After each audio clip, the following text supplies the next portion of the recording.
As we are gathered here this day, the occasion of our worship is the death of Clinton Rabb.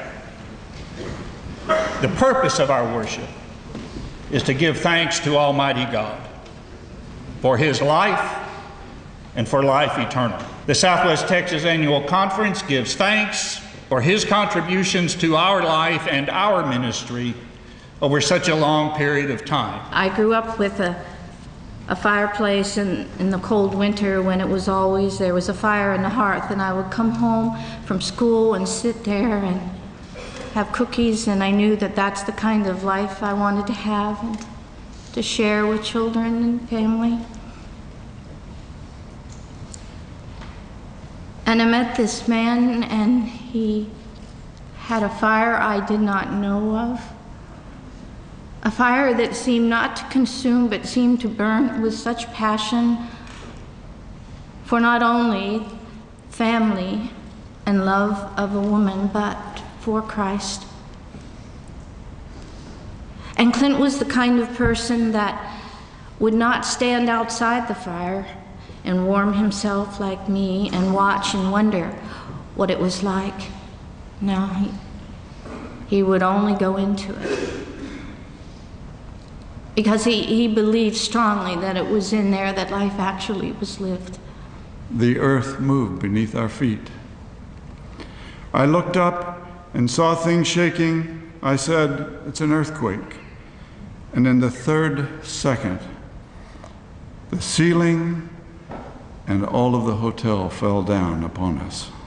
But there came a point when we began to have an image of being rescued, and Clint said, "When I get out, I'm going to sit down in a chair and I'm going to put a series of Zero Coke, ice cold.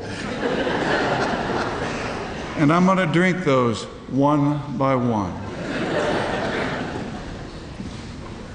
And some hours later, he said, "No," he says, "you know, I'm going to go for real Coke." Today, Clint takes his seat in the balcony. I wish he were still seated with me in a pew. But I rejoice in the inspiration he shares. I'm encouraged by the strength of his faith. I'm challenged by the breadth of his ministry. And I know I may even experience his swift kick now and then when I settle for less than what God intends. For me, one of the most important gifts he gave was his presence.